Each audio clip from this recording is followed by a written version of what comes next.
आप कहते हैं कि भाई कार से जब आप घर से निकले तो आपको एक बात का ध्यान रखना है। कौन सी बात का ध्यान रखना है? कि गाड़ी में बैग गिर नहीं डालना चाहिए।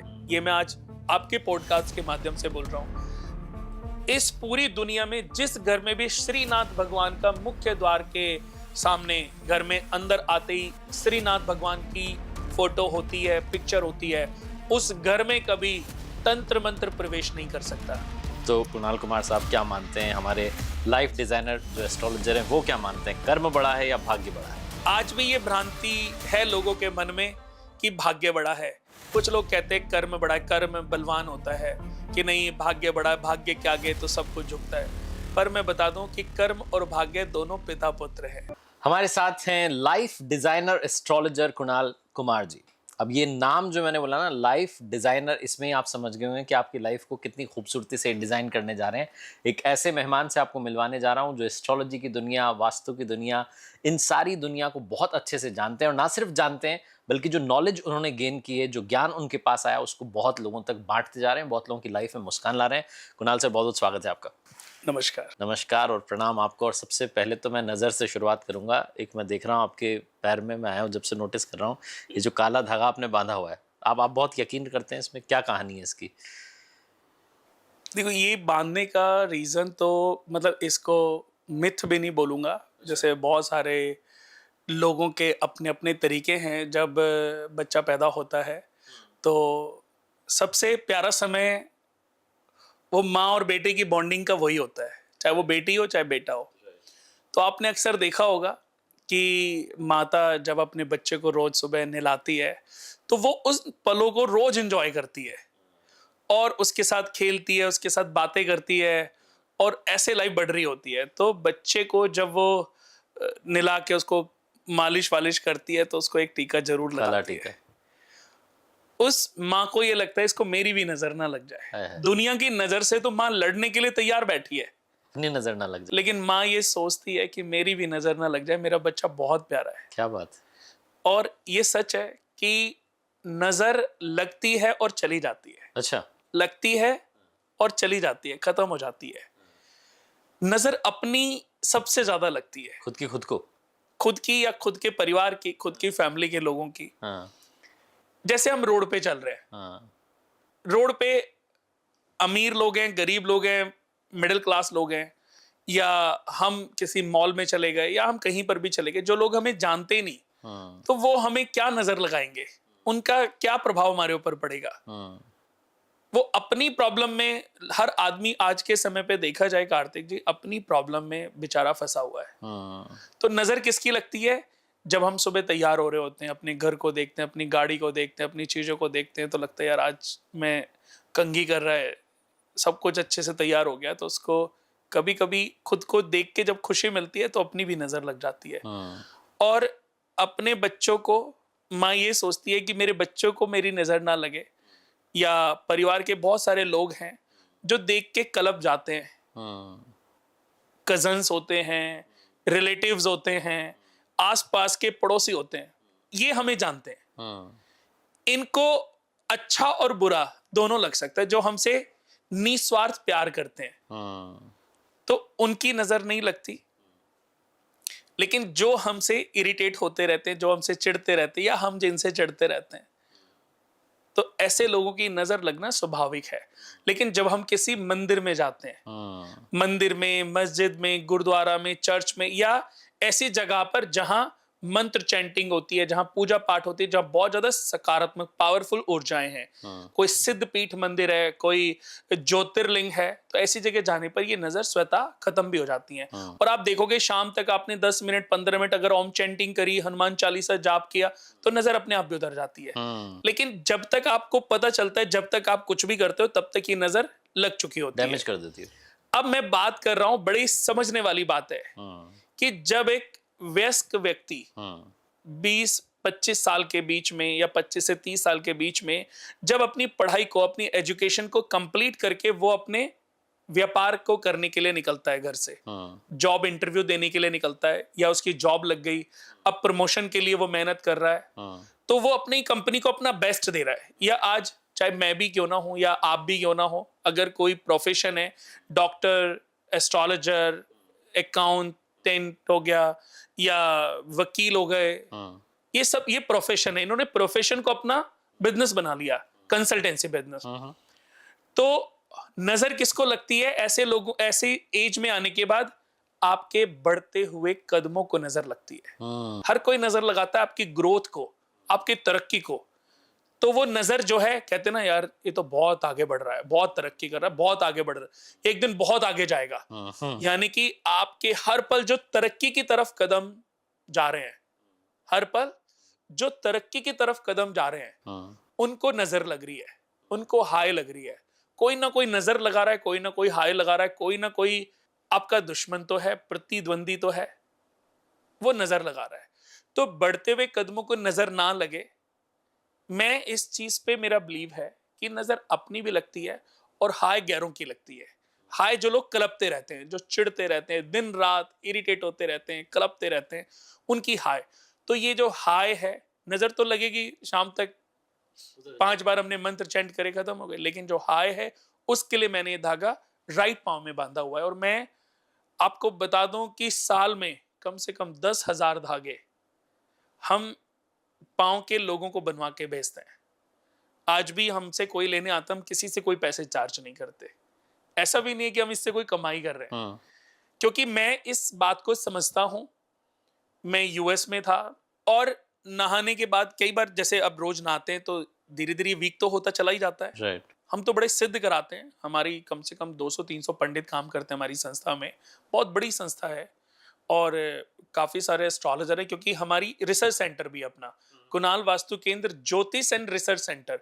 तो ये रिसर्च सेंटर भी है हमारा कि हम समय समय पर आने वाले समय के बारे में रिसर्च करते रहते हैं, ताकि हम लोगों को बेस्ट दे सकें। तो अब मेरा धागा जो है टूट गया। आप सोचो, वो 2 दिन 3 दिन का समय ऐसा था कि वो बिल्कुल मेरा मूड इतना अजीब सा हो गया। कई बार देखो, हम लोगों के घर में जाते हैं, लोगों की नज़र भी उतारते हैं, लोगों की प्रॉब्लम को भी रिजॉल्व करते हैं। अब लोगों के घरों में भी हर तरह की ऊर्जाएं होती हैं। तो 2-3 दिन में मेरा इतना कि मैंने अपनी जो ट्रिप थी वो प्रीपोन की कट और मैं वापस इंडिया आ गया। धागा टूट गया था इसलिए। मेरे मन में ऐसी बात बैठ गई, और देखा जाए कहीं ना कहीं वो एक वजह थी, बट मेरे को लगा कि मैं वापस चलता हूँ। ठीक है।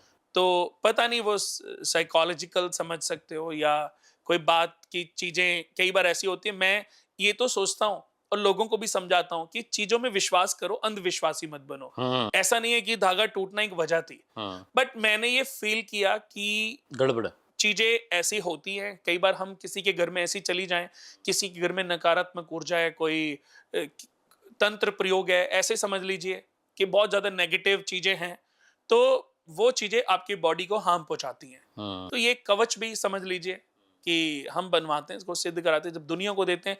तो मैंने भी ऐसे ही बांधा कि देखते हैं, लेकिन वाकई जब एक बार बांधा है तो मैंने फिर कभी खोला नहीं। जब टूट जाता है फिर मैं दोबारा इसको जल प्रवाह या मिट्टी में दबा देता हूँ, फिर मैं दूसरा बनवा के बांध देता हूँ तुरंत। और लोगों ने, आप सोचोगे नहीं कार्तिक जी, लोगों ने, कितने लोगों ने हमें इस बात के लिए थैंक्स बोला है, क्योंकि ये बिजनेस तो हो नहीं रहा ना।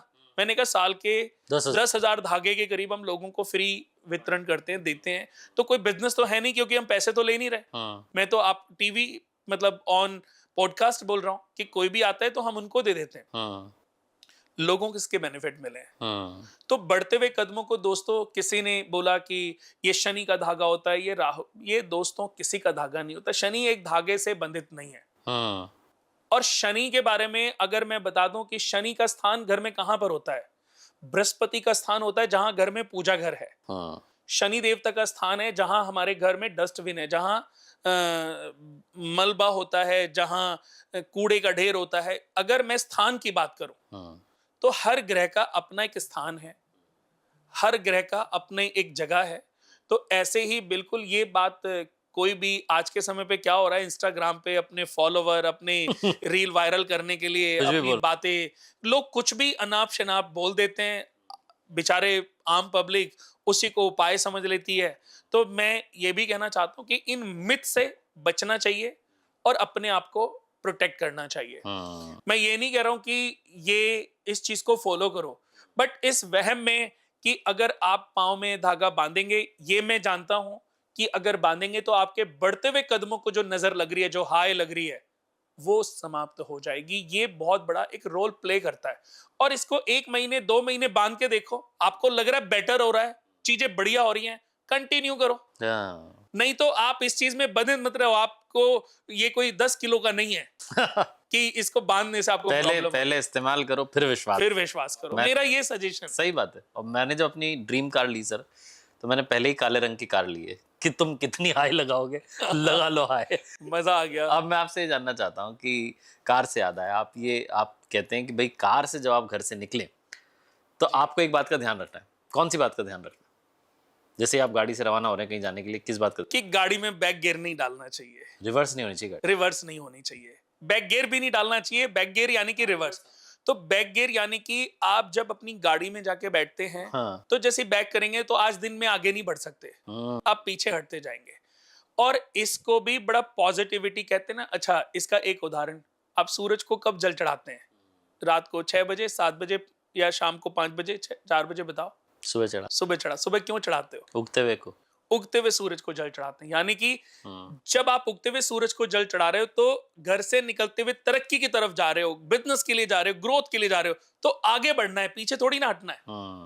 घर से तो निकल रहे हैं आगे बढ़ने के लिए, तो हम गियर लगा रहे हैं पीछे वाला। नेगेटिव थॉट क्यों लाएं अपने? पहला ही गियर पीछे वाला, हाँ। वो सही नहीं है। तो हमें ये हमेशा ध्यान रखना चाहिए कि जब भी आप अपने घर से निकल करके, हमेशा घर से निकलें तो राइट पाँव निकालना चाहिए। राइट मतलब राइट। आप देखो, जब भी आप किसी वॉच शॉप पे गए होंगे, तो एक ही टाइम होता है सब घड़ियों में, जो बंद पड़ी होती हैं सब में एक ही टाइम रखते हैं, 10:10। 10:10। बताओ क्यों रखते हैं? क्या कुछ कनेक्शन है उसका, आप बताएं। ये राइट का निशान है। हाँ right, it's this is right time. Right टिक हो गया। नहीं, राइट टिक, राइट टाइम। यही राइट टाइम है घड़ी खरीदने के लिए। हाँ सही बात है। घड़ी का मालिक ये कह रहा है ये राइट टाइम है आपके लिए घड़ी खरीदने के लिए, आप घड़ी खरीदो। घड़ी खरीद। इससे राइट टाइम कोई दूसरा नहीं हो सकता। 10:10। 10:10 मतलब जैसे राइट का टिक, हाँ वही टिक। वही निशान। तो ऐसे ही हमेशा राइट पाँव निकालना चाहिए। जो भी व्यक्ति अपने घर से निकलते समय राइट पाँव घर से बाहर निकालता है, उसके जीवन में अगर 15 दिन नेगेटिव और 15 दिन पॉजिटिव के होते हैं, 15 दिन उसके बुरे और 15 दिन अच्छे होते हैं, तो अगले 1 महीने, 2 महीने, 3 महीने जब आप ये करोगे, तो आप फील करोगे कि आपके महीने के 25 दिन अच्छे होते हैं, 26 दिन अच्छे होते हैं, 27 दिन अच्छे होते हैं, 2-4 दिन प्लस माइनस नेगेटिव वाले होते होंगे। आप करना शुरू कर दो। जब आप अपने घर से गाड़ी में जाके बैठते हैं, तो कभी भी बैक गियर पहले नहीं डालना चाहिए, हमेशा आगे का गियर डालें। और घर में रात को जब शाम को वापस घर आते हैं, तो गाड़ी को अपने घर में ऐसे लगाएं सुबह सीधा नहीं, कि आपको गाड़ी बैक ना करनी पड़े। मैं हमेशा जब घर में अपने जाता हूं, तो रात को ही गाड़ी को बैक करके खड़ा करता हूं, ताकि सुबह जब मैं निकालूं या ड्राइवर निकाले तो आगे की तरफ सीधी निकाले। आगे निकले। तो आपको जीवन में कभी हर्डल्स, अवरोध जैसी बहुत सारी मुश्किलों का सामना दोस्तों नहीं करना पड़ेगा।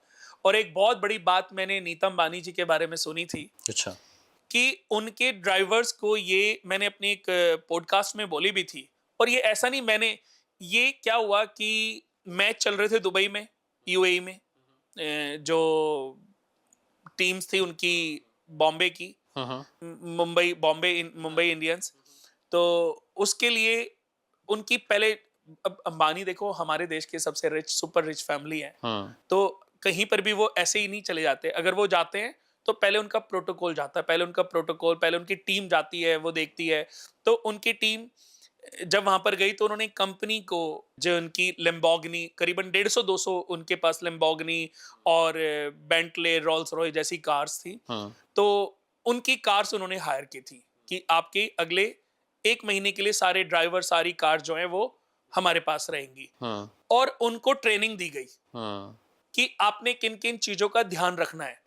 जब अंबानी फैमिली का, नीता अंबानी जी खास तौर पे जब आपकी गाड़ी में बैठेंगी, तो ये इंडिकेशन दिया गया कि आप बैक गियर नहीं डालोगे। अगर बैक गियर डाला तो उनके माइंड में नेगेटिव थॉट्स आने लग जाते हैं, और वो बहुत ही पॉजिटिव थॉट्स, पॉजिटिव चीजों को लेके आगे चलने वाली महिला है। आपने देखा होगा जब मैच, कई बार वो मंत्र पढ़ने लगती हैं, प्रार्थना। हाथ जोड़ लेती हैं, कई बार फिंगर क्रॉस कर लेती हैं कि बस मैं जीतने वाला है, जीतने वाला है। यहाँ तक कि उनकी जो मदर इन लॉ हैं वो भी, और कई बार उनके बच्चे भी।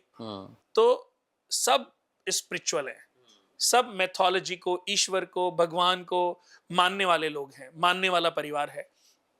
आज तभी तो देखिए श्रीनाथ भगवान की पूजा करते हैं। जिस घर में श्रीनाथ भगवान का वास होता है ना, ये मैं आज आपके पॉडकास्ट के माध्यम से बोल रहा हूं, इस पूरी दुनिया में जिस घर में भी श्रीनाथ भगवान का मुख्य द्वार के सामने, घर में अंदर आते ही श्रीनाथ भगवान की फोटो होती है, पिक्चर होती है, उस घर में कभी तंत्र मंत्र प्रवेश नहीं कर सकता। उस घर में कभी नजर, कभी हाय प्रवेश नहीं कर सकती। ये मेरा प्रैक्टिकली अजमाया हुआ नुस्खा उपाय है। है। जिस घर में भी अगर आपको बहुत सारी चीजों में बिलीव नहीं करना है ना, तो एक श्रीनाथ भगवान का बढ़िया सा, सुंदर सा, प्यारा सा पोस्टर लाके अपने घर में एंट्री करते हुए सामने दीवार पे आप लगा दो। गुस्से से। और मैंने बहुत लोगों के घरों में देखा है, बहुत लोगों को रेकमेंड किया, बहुत लोगों ने लगाया और उन्होंने बोला है कि हमारे घर में पॉजिटिविटी आ गई। पॉजिटिविटी। बट देखो, मैं ये नहीं कह रहा हूं कि सब कुछ अच्छा ही होगा। सुख दुख लाभ हानि सब कुछ ग्रहों की गति पलटने से भी होता है। आज आपके जीवन में कुछ अच्छा चल रहा है तो इसका मतलब अच्छे ग्रहों की परिस्थितियां चल रही हैं। कुछ ग्रह स्थिति डगमगाई तो लाइफ में कुछ ना कुछ ट्रबल, कुछ ना कुछ प्रॉब्लम्स छोटी मोटी आ जाती हैं। लेकिन कभी नजर हाय या बड़ी दुर्घटनाएं, बड़ी प्रॉब्लम्स आपके घर में कभी प्रवेश नहीं नहीं आएगी, और करेंगी। प्रभु आपको सामर्थ्य देंगे कि आप उस संकट का सामना कर पाए। ये उनको समझ लो, उनका वरदान है। श्रीनाथ भगवान का ये वरदान है कि जिस घर में वो वास करते हैं, जिस घर में वो रहते हैं, उस घर में वो ही रहेंगे। फिर नजर हाय, इनका कोई काम नहीं, नेगेटिव चीजें उस घर में वास नहीं करती। इनका कोई काम नहीं है। अब मैं आपसे जानना चाह रहा हूँ कि आपकी बड़ी फेमस बुक है। तो हाँ, जो मैं बता रहा था कि वो गाड़ी की कहानी रह गई। हाँ, तो उन सारी टीम को ये इंस्ट्रक्शन दी गई कि जब भी नीता जी आपकी कार में आके बैठेंगी तो आप बैक गियर नहीं डालेंगी। जैसे ही आप बैक गियर डालोगे, उनके माइंड में कहीं पर जैसे होता है कि आपको गाड़ी गलत चली गई, आगे ले ली, आप अब बैक डालना पड़ेगा, तो आप रुकेंगे, आगे से चाहे यू टर्न लेके आना पड़े, लेकिन आप बैक गियर नहीं डालेंगे। उनका ये मानना है कि बैक गियर में पीछे नहीं जाना है मुझे कभी भी अपने जीवन में, मुझे आगे ही बढ़ते जाना है। और भले ही उनके मन में ये भ्रांति हो, भले ही उनके घर जीवन में उनकी लाइफ की ये भ्रांति हो, लेकिन मैं आपको बता दूं कार्तिक जी, ये भ्रांति ही उनको सक्सेस तक ले जाती है। सक्सेस, ऊंचाई और सफलता का मार्ग प्रशस्त करती है। बिल्कुल, क्योंकि उनके थॉट्स में है। Yes, positivity. इसको लॉ ऑफ अट्रैक्शन भी कहते हैं कि आदमी जैसा सोचता है, जो सोचता है वो करता भी रहता है और उसकी लाइफ में फिर वैसा ही होता भी रहता है। बिल्कुल सही, बिल्कुल सही। अब मैं आपसे बात करना चाहता हूँ आपकी बुक के बारे में, जिसका टाइटल ही है कर्म बड़ा या भाग्य।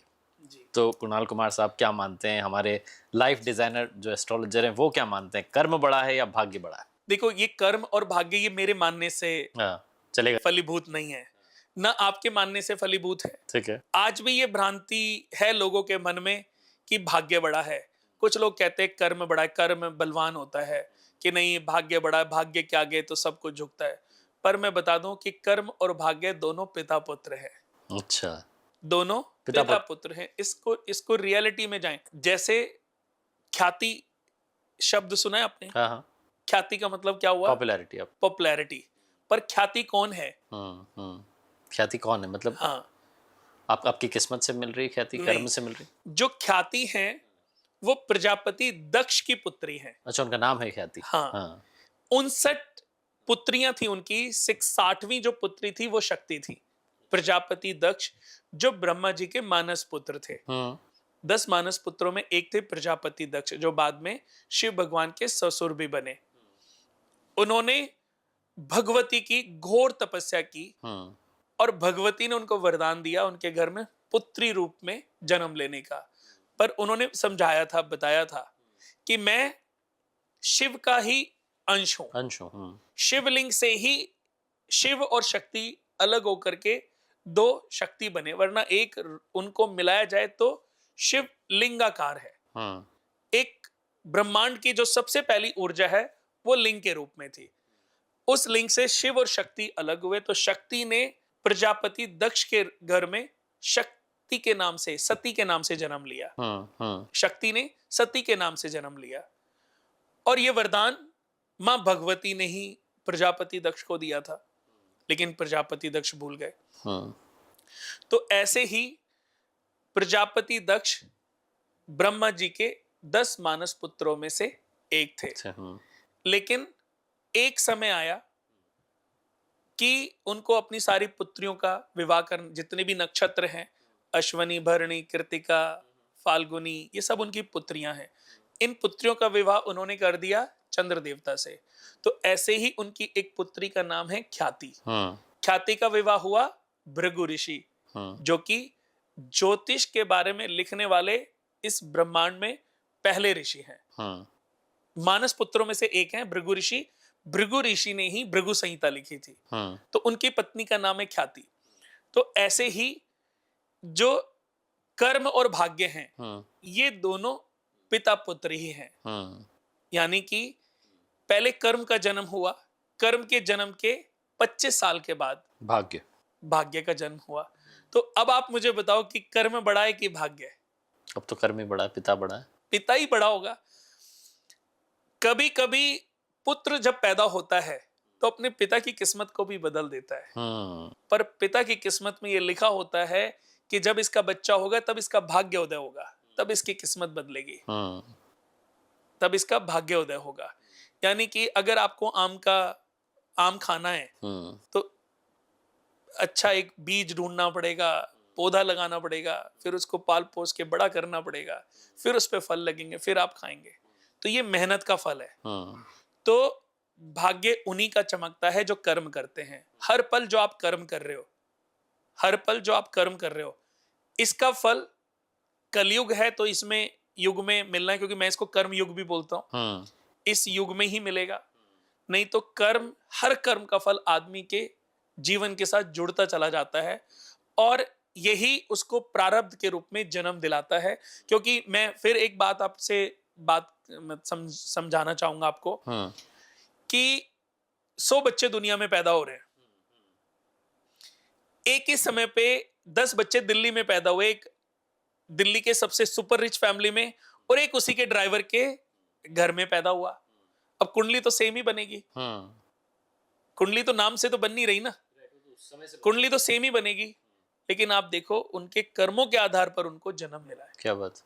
कुंडली एक ही है, अब लाइफ एक ही है, लेकिन अब राजा के बच्चे की कुंडली देखेंगे तो उसकी प्रेडिक्शन राजा के बच्चे की तरह होगी। और जब ड्राइवर के बच्चे की कुंडली देखेंगे या किसी फुटपाथ पे पैदा होने वाले बच्चे की कुंडली देखेंगे तो उसकी कुंडली की प्रेडिक्शन उसके अकॉर्डिंग होगी। जब अब कहते हैं कि जब महादशा आएगी कि मेष लगन कुंडली है, भाग्य के मालिक बृहस्पति हैं, जब बृहस्पति की दशा आएगी दोनों तरक्की, दोनों राजा बनेंगे, दोनों बहुत ग्रोथ करेंगे। तो अपने अपने बिजनेस के आधार पर, अपने अपने कर्म के आधार पर, स्टेटस के आधार पर तरक्की होगी। भाई अब दोनों जो फुटपाथ पे पैदा वो भीख मांग रहा है सपोज, वहीं से अब उसको क्या होगा कि हर गाड़ी वाला उसको 10 रुपए, 50 रुपए, 100 रुपए दे रहा है। वो करोड़ों में बिजनेस कर रहा है तो उसको करोड़ों में डील, करोड़ों में मीटिंग, करोड़ों के बिजनेस बढ़ता जा रहा है। उसने करोड़ों से लाखों करोड़, 1 लाख 2 लाख करोड़ तक बिजनेस को ले गया। उसको भी कितनी मिलने लगी, उसको 100 रुपए लोग देने लग गए। उसकी किस्मत बदलनी थी, उसने पैसे इकट्ठे किए, उसने एक रिक्शा खरीद लिया, एक रिक्शे से उसने दूसरा रिक्शा खरीद लिया, रिक्शे से उसने ऑटो खरीद लिया, ऑटो से उसने, पता चला जब वो 100 करोड़ वाला जो बच्चा था, बड़ा राजा वाला जो बच्चा था, बड़ा घर में जो पैदा हुआ, उसने जब बिजनेस लिया था तो वर्थ थी 100 करोड़। आज उसकी वर्थ है 10,000 करोड़। तो वो अपने बिजनेस को अपने लेवल के अनुसार वहां पे अपने स्टेटस से ले गया। अब उस भिखारी को देखें, फुटपाथ पे पैदा होने वाले बच्चे की लाइफ को, तो जी आज उसकी 3 गाड़ियां चलती हैं, आज उसकी जी 7 गाड़ियां चलती हैं, उसका अपना अच्छा घर है, फुटपाथ पे पैदा हुआ, लेकिन आज उसने अपना स्टेटस, उसके लिए वही राजयोग है।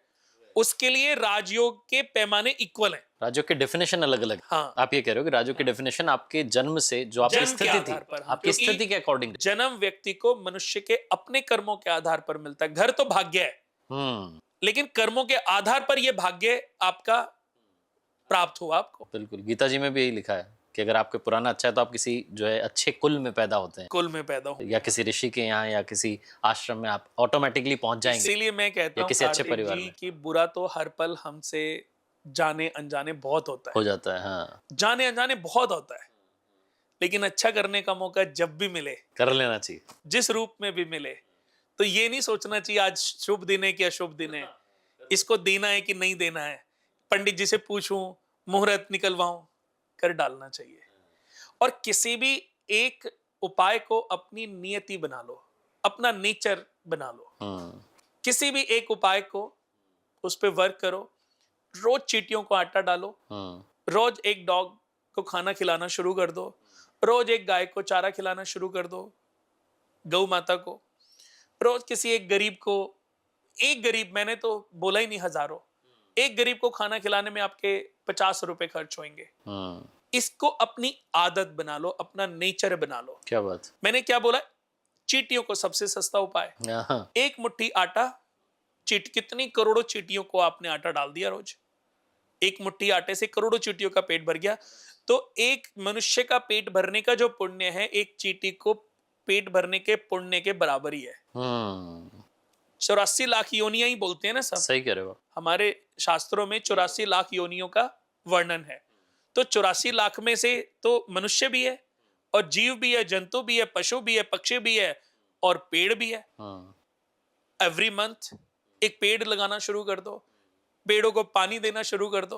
अपना नेचर कुछ ऐसा बना लो कि वो दुनिया के लिए वो उपाय है, आपके लिए वो आपका नेचर है, आपको अच्छा लगता है। क्या बात। मैं कहता हूँ पूरे जीवन आपको कुछ करने की, अच्छे एस्ट्रोलॉजर को मिलने की, आपको पंडितों के पास जाने की आवश्यकता पड़ेगी नहीं।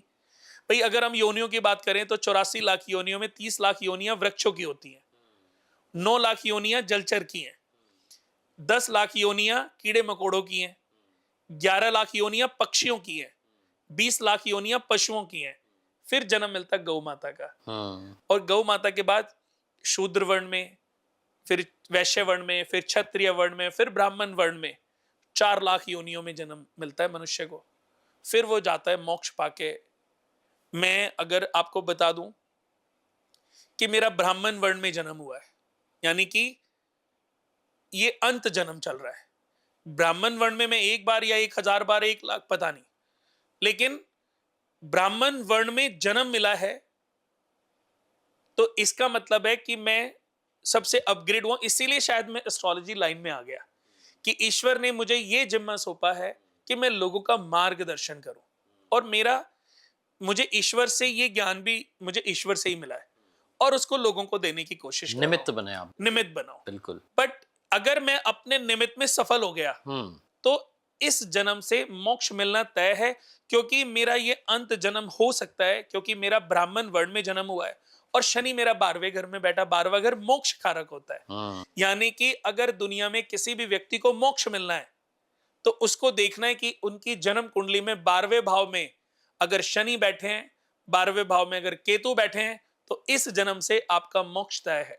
क्या बात। ये जन्म 9th हाउस से देखा जाता है, पिछला जन्म 5th हाउस से देखा जाता है, और अगला जन्म 12th हाउस से देखा जाता है। 12th हाउस से आपको पता चलेगा आगे की कहानी क्या है। हाँ। अब मैं आपसे जानना चाह रहा हूँ कि हम थोड़ा सा लोगों की बात करते हैं, क्योंकि न्यूज़पेपर हम देखते हैं या जो न्यूज़ ऐप्स हैं उनमें बताते हैं राशिफल आता है, उसमें लकी कलर की बात होती है, लकी नंबर की बात होती है। क्या ये सच में लकी कलर्स, लकी नंबर्स ये काम करते हैं? देखो सही बताऊं अगर मैं, कि उन चीजों पे बहुत ज्यादा लोगों को नहीं पढ़ना चाहिए। क्योंकि एक छोटा सा बच्चा है और एक 80 साल का बूढ़ा व्यक्ति है, तो हर दिन आप, ज्योतिष एक ऐसा सागर है कि इसमें जितना उतरोगे ना, उतना आपको पता चलेगा कि अभी तो जाना बहुत ही पीछे। जाना ही क्या है अभी तो। समुद्र की गहराई को देख करके, समुद्र के अंदर उतर के, समुद्र के अंदर उतर के उसकी गहराई का पता चलता है। ऐसे ज्योतिष में मैं जितना आगे बढ़ता जा रहा हूं, बढ़ता जा रहा हूं, बढ़ता जा रहा हूं, तो मुझे ज्ञान का पता चल रहा है कि कितना अथाह महासागर जितना ज्ञान है ज्योतिष में छिपा हुआ, और अभी तो हम 1-2 स्टार्टिंग में ही है। तो आपके क्वेश्चन का जवाब मैं भी ऐसे बहुत सारे चैनल पे, पहले आज से 10-15 साल पहले अगर देखो तो मैं बहुत सारे 10-15 टीवी पे एवरीडे शोज करता था। हमारा शो आता था किस्मत कनेक्शन, और बदलेगा किस्मत का लेखा करके शो बहुत चला है। मैं भी ये राशि वाली चीजें पढ़ता था, बट ये मेरे साथ लोग जब मुझसे पूछते थे तो मैं भी इस पे वर्किंग कर की। तो मैंने ये समझने की कोशिश की कि ये एक समय होता है, हम एक छोटे से बच्चे और एक वृद्ध व्यक्ति और एक मीडिएटर मिडिल क्लास, एक 10 साल, एक 20 साल, 30 साल, सबकी कैटेगरी तो डिफाइन कर नहीं रहे ना। हम्म सबकी कि 0 से 5 साल के बच्चों के लिए ये रहेगा, 5 से 10 साल के बच्चों के लिए ये रहेगा।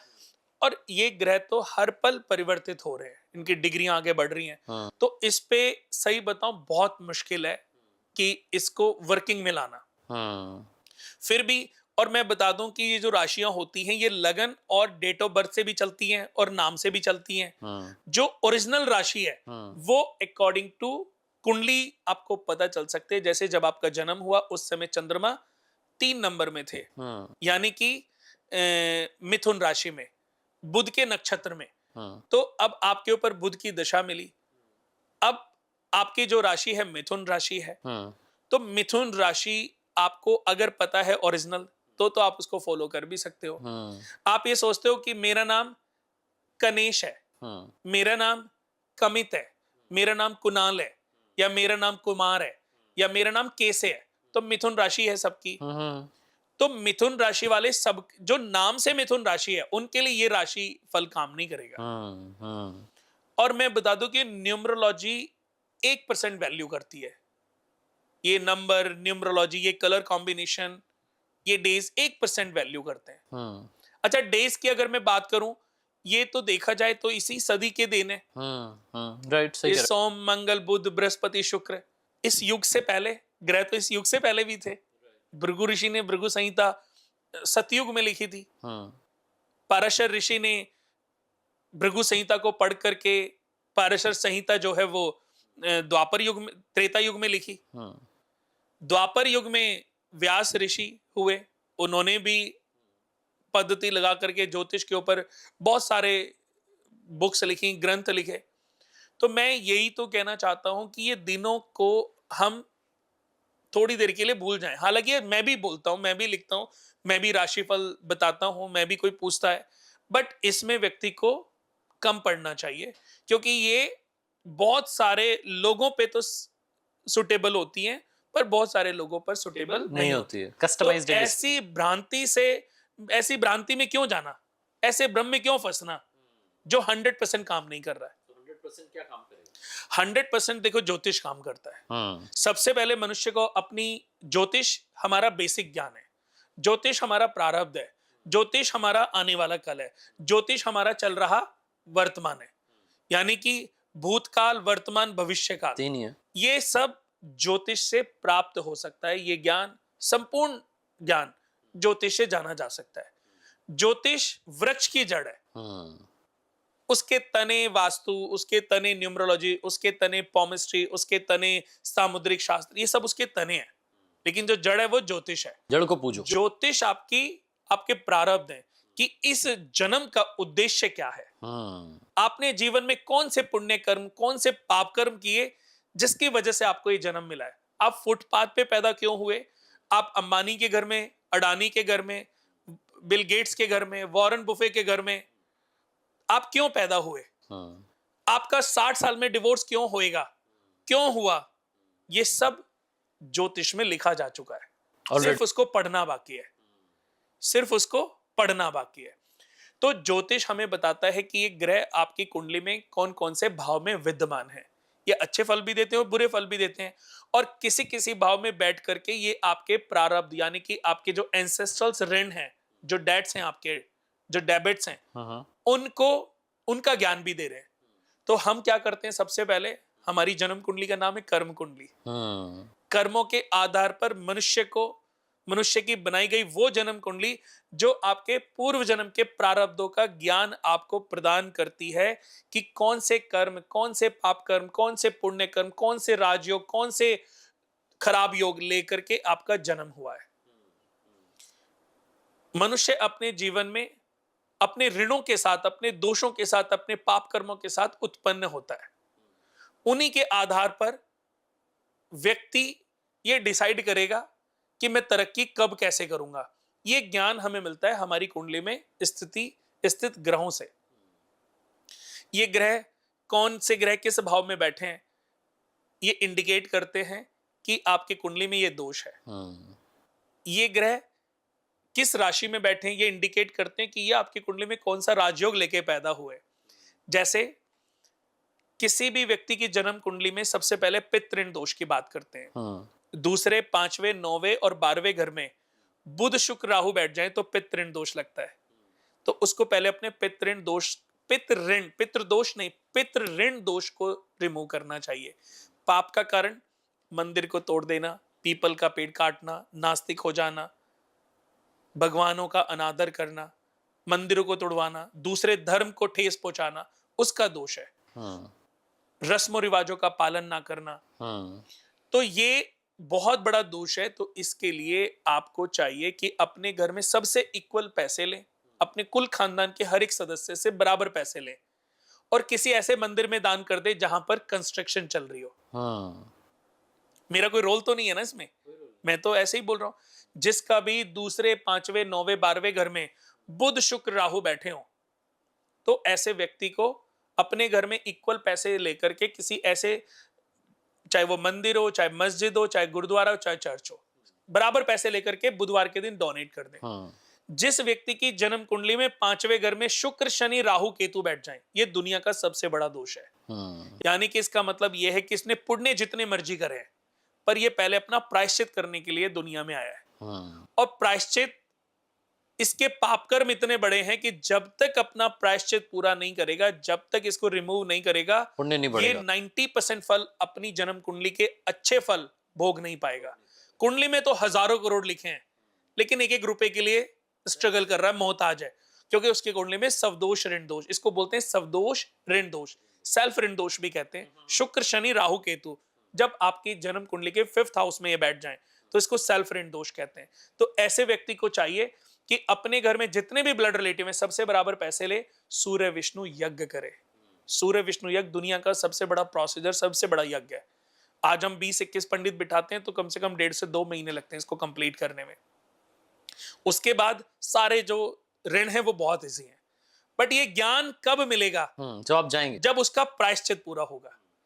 ये ज्ञान कब मिलेगा? जब उसका प्रायश्चित पूरा होगा। जब तक प्रायश्चित पूरा नहीं होगा, आपको ये ज्ञान भी नहीं मिलेगा कि मुझे करना क्या है। नहीं, लेकिन उसके लिए आप जैसे लोगों से मिलना जरूरी है। सूर्य, चंद्रमा और राहु दूसरे या 7वें घर में बैठ जाए तो पत्नी ऋण दोष बनता है। 100 गायों को चारा डाल के आए, पत्नी ऋण दोष से मुक्ति मिल जाती है। केतु 4थे घर में बैठा है तो मातृ ऋण दोष लगा है। माता को दूर करना, दुर्व्यवहार करना, दुखी करना, उनकी मृत्यु हो जाना, मातृ ऋण दोष लगा। केतु अगर किसी के भी 4th हाउस में बैठा है तो इसको मातृ ऋण दोष कहते हैं। एक चांदी का सिक्का लेकर के जल प्रवाह करे और माता के रोज उठ के पांव छुए, मां की सेवा करे, तो उसका दोष खत्म हो जाएगा। तीसरे घर में चंद्रमा बैठ जाए तो कन्या बहन ऋण दोष, किसी की लड़की या बहन की हत्या करना, हद से ज्यादा जुल्म करना, बहन का ख्याल ना रखना, या किसी लड़की को धोखा देना, या बुआओं का अपमान करना, तो कन्या बहन ऋण। कैसे पता चल रहा है? आप अपनी जन्म कुंडली में 3रा हाउस देखो, चंद्रमा आपके घर के 3rd हाउस में बैठे तो आपके कुंडली में कन्या बहन ऋण का दोष है। तो इस प्रायश्चित को पूरा कर लिया तभी ये नॉलेज मिल रही है। इसको कर पाओगे यानी कि आपका प्रायश्चित पूरा करके भगवान आपको अपग्रेड करना चाहता है। पीले रंग के सेल्स आती हैं, सी सेल्स, उनको जलाओ, जिनको हम कोड़ियां कहते हैं ना, फूटी कोड़ी कोड़ी तो जो प्रचलन में भी थी, तो उनको जला के जल प्रवाह करो सोमवार के दिन। और अपनी बेटी, अपनी माता, अपनी बहन, अपनी बुआ, इनका ध्यान रखो और कोशिश करो कि किसी लड़की को हर्ट ना करो। आज लोग क्या कर रहे हैं? बीवी के होते हुए मैरिटल अफेयर रख रहे हैं, एक गर्लफ्रेंड बनाई हुई है, 4 से बातें कर रहे हैं। तो ये सही है कि गलत है? गलत है। जो गलत है तो उसका पाप फल तो आज आपको पता है, दुनिया को पता नहीं चल रहा है, गवर्नमेंट को पता नहीं चल रहा है, कोर्ट को पता नहीं चल रहा है, पर भगवान को तो पता है ना। उसका CCTV भगवान तो आपके अकाउंट में उसको डाल रहा है और आपके कितने सारे पुण्य खत्म हो गए आपको पता ही नहीं। सही बात। जब आपको सजा मिलेगी तब आपको समझ आएगा। ऐसे ही जब किसी जातक की जन्म कुंडली के 1st हाउस में बुध शुक्र बैठ जाए या 8th हाउस में बुध शुक्र बैठ जाएं तो पारिवारिक ऋण दोष लगता है। अपने बच्चों के जन्मदिन पर अपने घर से दूर रहना, एक और फैमिली बना लेना, जन्मदिन पर बच्चों के साथ पारिवारिक जीवन को एंजॉय ना करना, बच्चों को समय ना देना, तो उससे पारिवारिक ऋण दोष लगता है। तो कुछ पैसे की दवाइयां किसी भी ट्रस्ट को बुधवार के दिन डोनेट कर दें। जरूरतमंद मरीज को हॉस्पिटल में जाके, बेचारा गरीब है, उसको डोनेट कर दें। ये आपके प्रायश्चित का उपाय है, लेकिन कोशिश करें कि दोबारा जीवन में ऐसी गलतियां आपसे ना ना हो। अब मैं आपसे एक चीज़ जानना चाह रहा हूँ, जो आपने इतनी सारी बातें बता दी, ये आपने हमारे जितने व्यूअर्स हैं उनको मुफ्त में बहुत सारा ज्ञान पहुंचा दिया है, लेकिन क्योंकि कस्टमाइज्ड है, अब मुझे मेरी कुंडली में मुझे ही पता करना है कि मेरा दोष कौन सा लगा हुआ है, तो उसके लिए कहाँ जाएं हम, किन लोगों से मिले? उसके लिए देखो, ये भी समय निर्धारित करता है। जब आपका समय अच्छा होगा, वो समय कर्मों के आधार पर बनता क्या है। बात।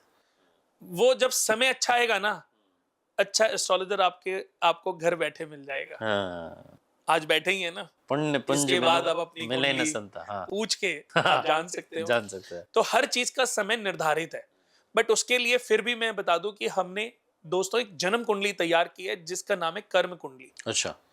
उस जन्म कुंडली में सबसे पहले हम इन्हीं प्रारब्धों के बारे में बताते हैं, इन्हीं ऋणों के बारे में, इन्हीं दोषों के बारे में बताते हैं, क्योंकि हम जानते हैं, पिछले 26-27 सालों की मेरी अपनी स्टडी है कि जब तक आपके प्रारब्धों से आपको मुक्ति नहीं मिलेगी, जब तक आपके पैतृक ऋण भार खत्म नहीं होंगे, और मैं आपको बता दूं कि किसी भी ऋण भार में मेरा कोई रोल नहीं है।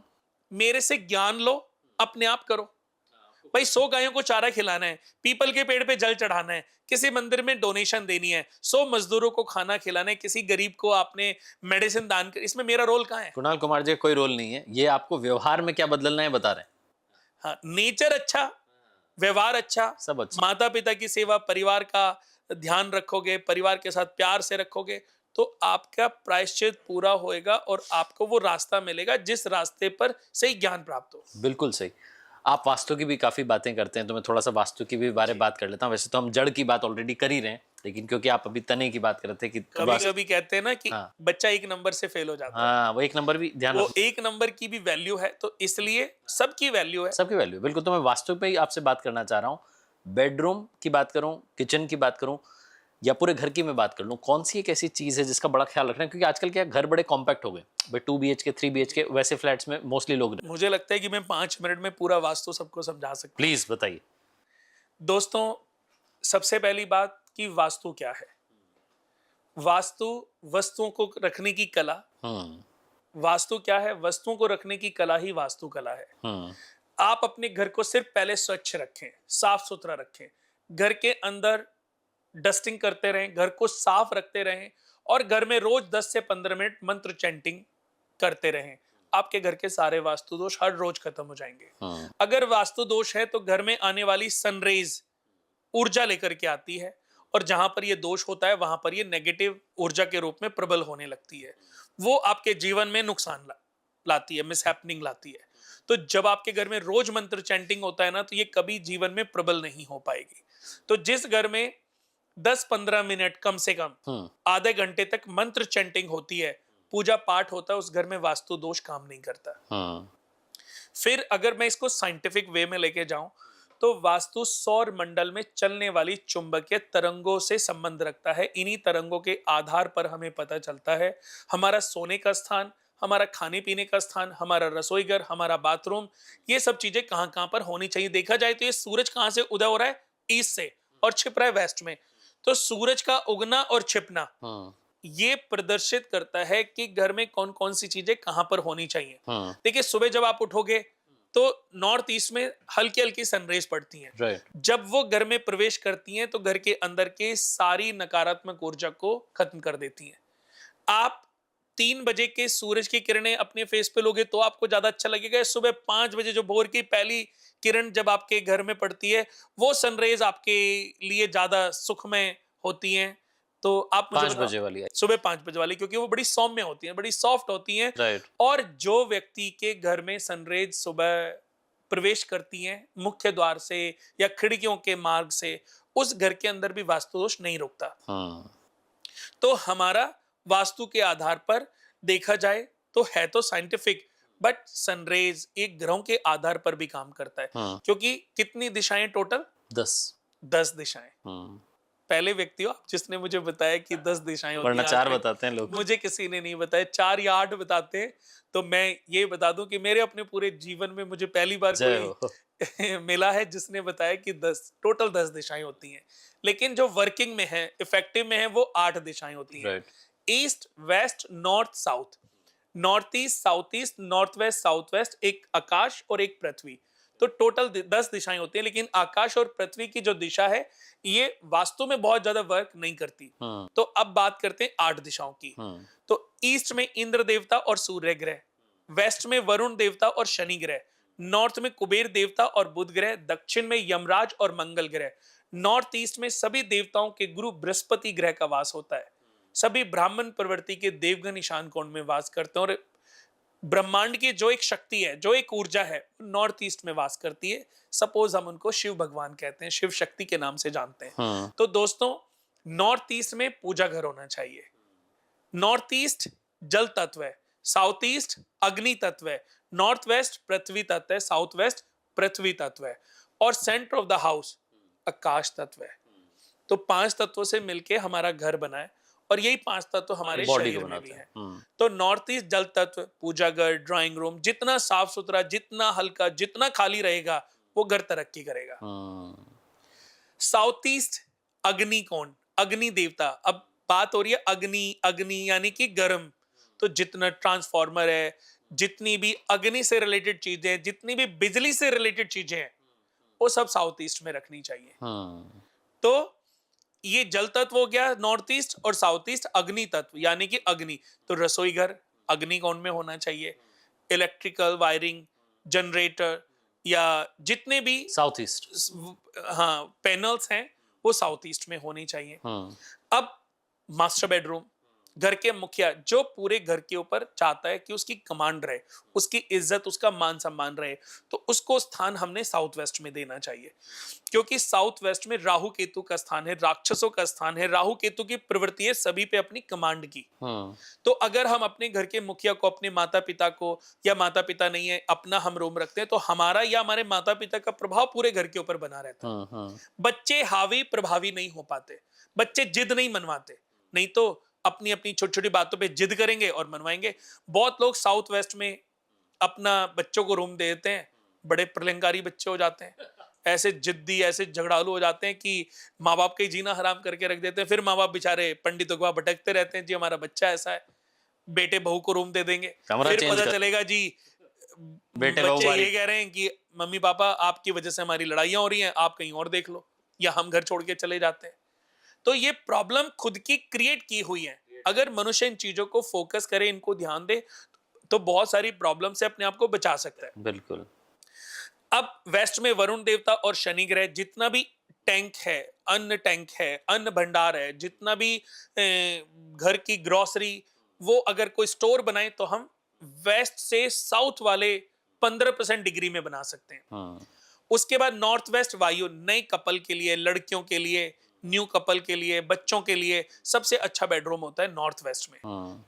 चंद्रमा का स्थान है, वायु देवता का स्थान है, लड़ाई झगड़े नहीं रहेंगे, प्यार रहेगा, शांति रहेगी। घर में लड़कियां हैं तो लड़कियां थोड़ी सी शांत रहेंगी, गुस्से वाला बच्चा है वो थोड़ा शांत रहेगा।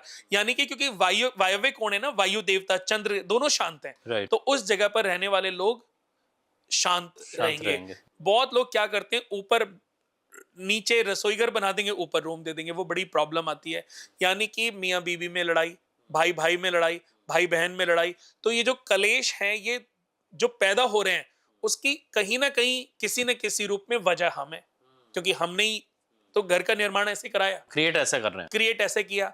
गेस्ट रूम हमेशा साउथ में देना चाहिए, ताकि कोई गेस्ट अगर आपके घर में आता है तो वो नेगेटिव थॉट्स जितने मर्जी लेके आए, नेगेटिव जितना मर्जी सोचता रहे, पर वो चीजें आपके घर के ऊपर इफेक्टिव ना हो। बहुत लोग हैं जो परेशान रहते हैं कि हमारे घर में वो हमारा रिश्तेदार आता है, और जब आता है तो उसके जाने के बाद 15 दिन, महीना घर में भूचाल सा आ जाता है। तो अपने गेस्ट को अगर आप साउथ में रूम दोगे, तो जितनी मर्जी नेगेटिव थॉट्स वाला, नेगेटिव सोच वाला गेस्ट आपके घर में आ जाए, बट ना वो बुरा सोच पाएगा, ना वो अपना अपने से कुछ बुरा आपके लिए कर पाएगा। साउथ में बेडरूम देने का, गेस्ट रूम देने का, ये सबसे बड़ा फायदा मिलता है।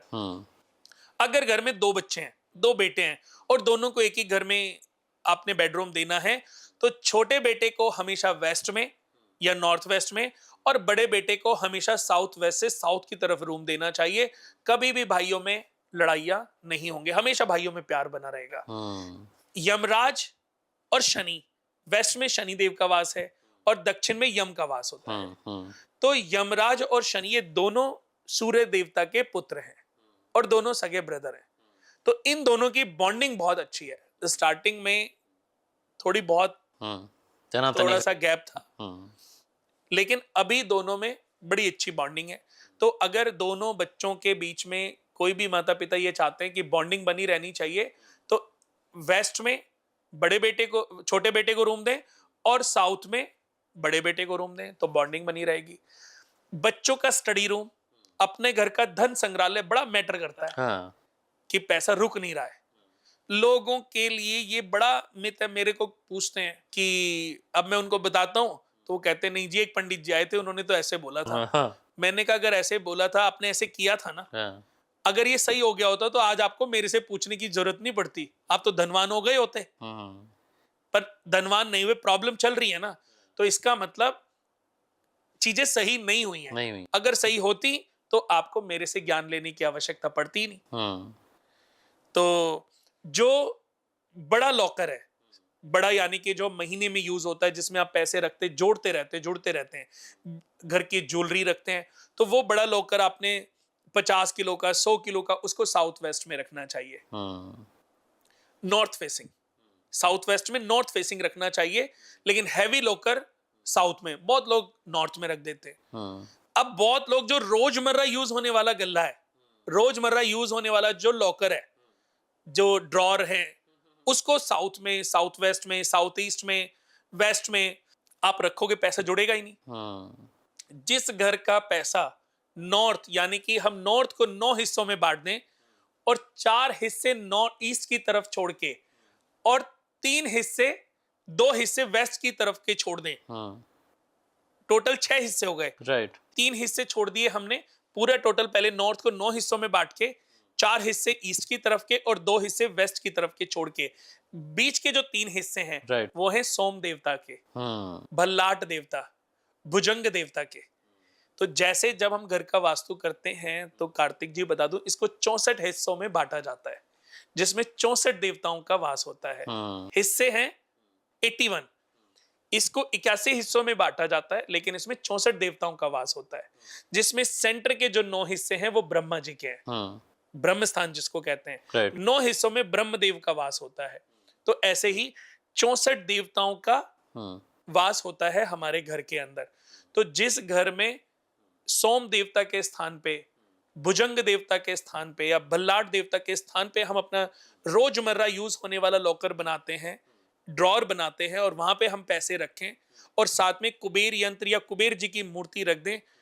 कुबेर का स्थान भी ईस्ट में इंद्र देवता, वेस्ट में वरुण देवता, नॉर्थ में कुबेर देवता, दक्षिण में यम देवता, साउथ ईस्ट में एक शक्ति शिव भगवान, साउथ वेस्ट में राक्षस, नॉर्थ वेस्ट में वायु देवता और साउथ ईस्ट में अग्नि देवता। तो ये देवताओं के तो स्थान में बता रहा हूं। तो कुबेर देवता के स्थान पर अगर आप अपना रोजमर्रा यूज होने वाला, तो आपके घर में बरकत बढ़ती चली जाएगी। देखो, दूध वाले को पेमेंट करनी है, आपने सब्जी वाले को पेमेंट, वो तो देनी है ना, लेकिन ये रोजमर्रा खर्चे वाले हैं। तो हर स्त्री को ये ध्यान देना चाहिए कि अगर आपके घर में जो लॉकर है जिसको आप रोज यूज करती हैं, उसको नॉर्थ में रखना चाहिए और पर्स में नहीं रखना चाहिए। पर्स, लेदर के पर्स में रोज पैसे आप मत रखो, यानी कि उस पर्स में, उस घर में भी बरकत बहुत ज्यादा नहीं बढ़ेगी। जिस घर में पैसा जो रोज यूज होने वाला जो पैसा है, या जो आपने कुबेर का जो लॉकर बनाया, उसमें लेदर से रिलेटेड कोई चीज नहीं होनी चाहिए। मजा आ गया सर, आपसे बात करके। वास्तु के बारे में बहुत कुछ आपने 5 मिनट की मास्टर क्लास में समझा दिया, लेकिन मुझे लगता है कि जानना अभी बाकी है।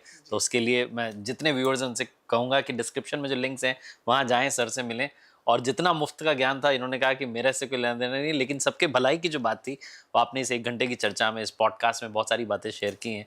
सो ज्योतिष की आपने एक बात की, वास्तु की बात की। मुझे याद आ गया कि जैसे आपने पूछा कि सबसे ज्यादा महत्वपूर्ण, हाँ, वैसे तो मास्टर देखो, टिप। हाँ, हाँ, सब जगहों का बहुत वैल्यू है, पर कुछ ऐसे टिप्स मैं लोगों को दे देता हूँ प्लीज जो प्लीज। लोगों के लिए बहुत उपयोगी रहेंगे। जैसे बहुत लोग, रसोई का बहुत महत्वपूर्ण है। अगर हम देखें कि 100 नंबर का पेपर है, तो एक निबंध आता है, राइट। वो सबसे बड़ा होता है 25 नंबर का। तो 25 नंबर अगर हमारे घर में, हमारे घर के वास्तु दोष में हमें सपोर्ट करते हैं, तो वो है नॉर्थ ईस्ट। नॉर्थ ईस्ट जल तत्व, नॉर्थ ईस्ट जहां एक शक्ति जो पूरी दुनिया को चला रही है, ईश्वर शंकर भगवान का वास होता है। तो दोस्तों, नॉर्थ ईस्ट में पूजा घर होना चाहिए, आध्यात्मिक कक्ष होना चाहिए, बच्चों का बेडरूम हो सकता है जो अनमेरिड है, या बच्चों का स्टडी रूम भी आप बना सकते हो, या ड्राइंग रूम भी बना सकते हो। जितना नॉर्थ ईस्ट साफ सुथरा रहेगा, 25% ऊर्जा आपको नॉर्थ ईस्ट से ही मिलेगी। और घर के नॉर्थ ईस्ट के भी नॉर्थ ईस्ट में इसको जल तत्व बना दो। यानी कि एक ऐसा, चाहे महात्मा बुद्ध हो, चाहे कोई भी ऐसे आजकल ना बड़े छोटे छोटे से पॉट्स आते हैं जिसमें जल चलता रहता है, पानी चलता रहता है, राइट, मिनी फाउंटेन्स टाइप, हाँ, छोटे छोटे से। मिनी फाउंटेन टाइप के।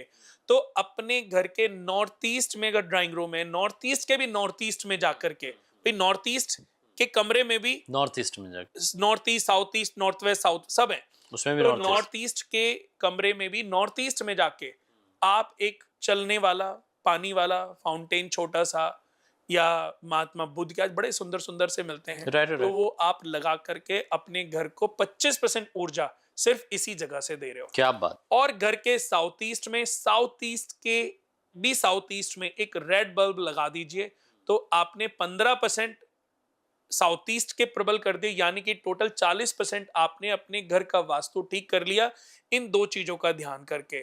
फिर घर के जितने भी वॉशरूम हैं, उसमें बाल्टियों में आधा पानी, गंदा पानी बिल्कुल ना छोड़ें, बहुत ही प्रॉब्लम आपके घर में रहेगी। हमेशा बाल्टी को उल्टा करके रखें, अच्छा, या बाल्टी को भर के रखें। अगर ऐसा है, बाल्टी को भर के, पूरा भर के रखें, आधा अधूरा ना रख। हाँ। जब आप अपने घर नहाने के लिए बाथरूम में जाएं, तो आपको बाल्टी भरी हुई दिखे। आपका मग्गा या तो उल्टा रखो, या उसको भी पानी से भर के रखो। आप इसको कुछ दिन प्रैक्टिकली करके देखो, आपकी चीजें घर में ग्रोथ के रूप में, अच्छे रूप में बढ़ने लग जाएंगी, आपके घर में पॉजिटिविटी आने लग जाएगी। सिंक, घर में जो घर की सिंक होती है, उसमें कभी खाली बर्तन, झूठे बर्तन नहीं होने चाहिए। हमेशा सिंक को साफ करके, और एक स्टील का या तांबे के लोटे में पानी भर के, या पीतल के लोटे में पानी भर के आप अपने सिंक में रखें। और उस सिंक के पानी को ले जाकर के सुबह जब उठें, घर की गृहिणी या घर का कोई भी सर्वेंट है, उसको ले जाकर के बाहर के पौधों में डाल दे, या कैक्टस, कंटीले, गुलाब के किसी भी पौधे में डाल दे। मैं कहता हूं आपके घर की सारी नेगेटिविटी जो है वो चली जाएगी, क्योंकि रसोई में अन्नपूर्णा मां का वास होता है, बरकत होती है रसोई में। कहते हैं ना यार, इनकी रसोई में तो बड़ी बरकत है, रस से भरी हुई है रसोई। तो अगर आप चाहते हैं कि आपके घर में बरकत रहे, आपकी रसोई रस से भरी रहे, आपके घर में धन की, अन्न की कभी कोई कमी ना रहे, तो उसके लिए इस उपाय को करना शुरू करें। 1 महीने से 3 महीने, मेरी किसी भी बात को सिर्फ 1 महीने से 3 महीने फॉलो करो।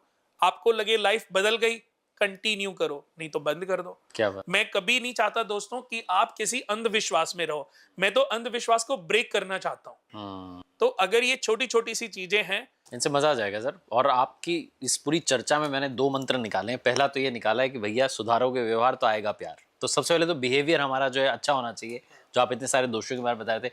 और दूसरी बात आपने बहुत सुंदर कही कि 1 से 3 महीने आप तो ट्राई करके देखो, तो पहले इस्तेमाल करो, फिर विश्वास करो। अगर विश्वास कर लिया ना, लोगों की किस्मत को बदलना तय है। पुराने समय में आपने देखा होगा कि माताएं रसोई के पास नीचे जमीन पे बैठा के, आसन पे बैठा के अपने भोजन परिवार कराती। के बड़ों से छोटों तक के लोगों को खाना खिलाती थी, और घर में प्यार रहता था। राइट। आज वो प्यार कहाँ है? आप किसी भी घर में चले जाओ, आपको आधे घंटे में ये पता चल जाएगा रहने के बाद, इस घर में कितनी पॉजिटिविटी है, कितना प्यार है। एक दूसरे की छीटक हंसी, एक तेज आवाज से ही पता चल जाता है कि इस माहौल घर गड़बड़ में चल रहा का माहौल कैसा है। Right. तो हर घर के सदस्यों को चाहिए कि दिन का एक समय का खाना साथ- पूरे परिवार के साथ बैठकर खाना चाहिए। आपके घर में कभी बरकत खत्म नहीं होगी। क्या बात। मैं एक छोटी सी कहानी सुनाता हूँ। हम्म। एक व्यापारी था और उसके पास जीवन में किसी चीज की कोई कमी नहीं थी। तो एक बार सपने में हम्म। लक्ष्मी जी आई हम्म। और उसने बोला कि भाई तूने मेरी बरसों बड़ी पूजा बड़ा तप किया है, हम्म। लेकिन अब मेरे जाने का समय है। हम्म। तेरी दशा ऐसी आ रही है, मेरे जाने का समय है। पर मैं तो जा रही थी, हम्म। पर तूने मेरा इतनी पूजा इतना प्यार मुझसे किया है। अच्छा इंसान था, अच्छा व्यापारी था, सेठ था नगर का, हम्म। कि मेरे जाने का समय है कि मैं तुझे एक वरदान देके जाऊं। ये सपने में की बात सारी है। बात सपने में। तो अब वो भी सपने में वो कहता है कि सही में मुझे लगता है कि अब आप रुकेंगी तो है नहीं, क्योंकि मेरी गृह स्थिति के आधार पर मेरा शायद समय ऐसा आ गया है। तो वरदान क्या दिया। तो उसने बोला कि फिर भी माता, मैं बहुत आभारी हूं कि आप मुझे एक वरदान के लिए बोल रही हो। हाँ। कह रहे बस मेरे घर में इतना वरदान दे के जाओ कि मेरे घर से प्यार खत्म ना हो, क्या बात। मेरे घर से प्यार खत्म। प्यार खत्म ना हो। तो उसने वरदान, माता रानी ने, माँ लक्ष्मी ने वरदान दिया और वो चली गई। उसके बाद अगले दिन वो खाना खाने बैठा। सुबह जब उठा तो उसने समझ लिया कि ये सपना था, हाँ हाँ। पर सपने भी माता हिंट दे के गई है। हम्म।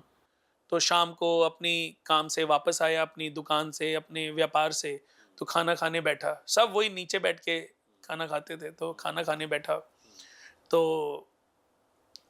उस घर में एक नियम था कि सबसे पहले बड़ा, फिर उससे छोटा, फिर उससे, इस तरीके से खाना खाते थे, फिर उनके बच्चे भी। तो उसने खाना जैसे ही पहला निवाला तोड़ के सब्जी में डाल के और अपने मुंह में डाला, तो उसमें कड़वा जहर। हम्म। अब हुआ क्या था, जब सास सब्जी बना रही थी हम्म। तो सास ने बोला कि बेटा नमक चेक करके नमक डाल देना। अब सास ने क्या किया कि चलो वो ही चेक कर लेगी, उसको डालना था लेकिन उसने डालना नहीं था, लेकिन उसने बोला चलो मैं ही डाल देती हूँ, वो चेक तो करेगी। उसने एक चमचा सब्जी के अनुसार नमक डाल दिया हम्म। और नहाने चली गई। अब बहू आई, बहू का क्या फर्ज था कि चेक करना। हम्म। उसने चेक नहीं किया कि मम्मी ने डाला नहीं, चलो आइडिया से डाल देती हूँ, और वो भी अपने काम में लग गया। उसने अपनी दुरानी को बोला कि सब्जी रखी है, एक बार नमक चेक कर लेना। मैंने चेक नहीं किया, तो उसने बोला शायद दीदी ने नमक डाला नहीं है। उसने भी एक चमचा डाल दिया और चेक नहीं किया। जब समय खराब आता है तो सब कुछ आदमी, वो खराब का रास्ता पता नहीं होता। तो इस तरीके से वो सब्जी में 3 बार नमक डल गया। जब वो बड़े, जो उन्होंने निवाला तोड़ के मुंह में डाला, जो बड़े घर सेठ के थे, बड़े से। हाँ। तो देखा तो सब्जी तो एकदम कड़वी है। हम्म। अब उनको अपने सपने की बात याद आ गई। हम्म। किसका मतलब, सौभाग्य हमारे घर से चला गया, लक्ष्मी जी हमारे घर से चली गई, सुख हमारे घर से जाने की तैयारी कर रहा है और दुख का आगमन होने वाला है। हम्म। लेकिन उसको बात याद आ गई कि प्रेम खत्म ना हो। हम्म। तो उसने कहा मैं पत्नी को बोलूंगा तो बिना बात की बहस न छिड़ जाए। तो उसने चुपचाप वो खाना खाया और वो सोने चला गया। हम्म। फिर दूसरा बेटा आया, दूसरे बेटे का खाना लगाया उनकी पत्नी ने। तो अब जैसे उन्होंने खाना खाया तो सब्जी में नमक बहुत ज़्यादा। हम्म। तो उन्होंने बोला कि पापा कहाँ पर हैं, बाबूजी कहाँ पर हैं। हम्म। तो उनका पापा तो अपने कमरे में चले गए कि खाना खाया उन्होंने, हम्म। कि हाँ खाना खाया उन्होंने। हम्म। कि कुछ बोले, कह रहे नहीं उन्होंने तो कुछ नहीं बोला। अब बड़े बेटे ने सोचा कि यार जब पापा ने नहीं बोला तो मैं क्यों बोलूं, सब चुप। कभी ऐसा ना हो कि पापा मेरे पे ही गुस्सा हो जाए। वो भी खाना खा के अपने कमरे में चला गया। फिर उसके बाद छोटा बेटा। छोटा बेटा आया, उसने भी यही पूछा कि बड़े भैया ने, पापा ने खाना खाया। तो उसने बोला हाँ। कि कुछ बोला उन्होंने, कि नहीं। वो भी खाना खा के चला गया कि मैं भी क्यों बोलूं। अब उसके बाद तीनों के बच्चों ने खाना खाया, हम्म। दोनों के बच्चों ने खाना खाया। तो उन्होंने भी नहीं बोला। बच्चे भी नहीं बोले कि कभी डांट ही पड़ जाए, हमें ही ज्यादा लग रहा हो। फिर जब तीनों, सास ने, बड़ी, दोनों अब वो बहुओं। तीनों ने अपना खाना जब खाने बैठी तब समझ में आया। तो अब उनको लगा कि मैंने नमक डाला था, मुझे लगता है कि मुझसे ज्यादा पड़ गया, तो उसने भी चुपचाप खाना खाया। सबने ने। चुपचाप कर फिर बड़ी जो जेठानी थी उसने कहा कि क्या पता मुझसे हो माँ गया। ने बोला था कि नमक चेक कर लेना, मैंने चेक उन्होंने किया। डाला था और मैंने भी गलती से डाल दिया, लेकिन चुपचाप खा के मैं भी क्यों बोलूं। सेम ऐसी छोटी बहू ने भी कहा कि दीदी ने बोला था कि नमक चेक करना, पर मैंने चेक नहीं किया, उन्होंने भी चुपचाप खाना खाया अपने कमरे में जाके। तो ऐसी जो चीजें धीरे धीरे प्रॉब्लम्स आती, पर वो ऐसे ही एक कि व्यक्ति के व्यवहार ने। उस घर की एकता कभी टूटी नहीं, क्या क्योंकि बात। ये वरदान उन्होंने माता से ले लिया कि प्यार खत्म ना हो। क्या बात।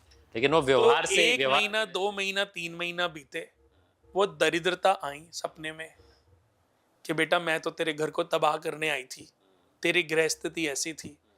शनि देव आए, राहु देव आए, केतु देवता आए, सारे जो नेगेटिव क्रूर देव सब आ गए। सब आ गए। दुख भी आ गया कि भाई हमने तो बहुत चाहा तेरे घर में कलेश हो, लड़ाई हो, गरीबी आए, प्रॉब्लम आए, पर तुम्हारा जो प्यार है ना, उसने सब उसने वो हमें टिकने ही नहीं दे रहा। सारे संकटों को आपको दे तो बिल्कुल। हम तो हार मान गए, अब हम तेरे घर से जा रहे प्रस्थान हैं। कर रहे क्या हैं बात। मजा आ और गया। वापस लक्ष्मी जी आपके घर में आगमन आने करेंगी। वाली हैं, तो व्यवहार सुधारना ही प्यार को लाना है, प्यार को यही बनाना। दुनिया के हर इंसान को मैं क्या बात समझाना है। चाहता हूँ। बिल्कुल सर, बड़ा अच्छा लगा आज आपसे मिलके, आपसे बात करके, और सर से कांटेक्ट करने के लिए जैसा मैंने बताया डिस्क्रिप्शन में आपको लिंक मिलेंगे। बहुत बहुत धन्यवाद इस सुंदर, सार्थक और सकारात्मक चर्चा के लिए। Thank you sir, thank you so much. प्रणाम आप।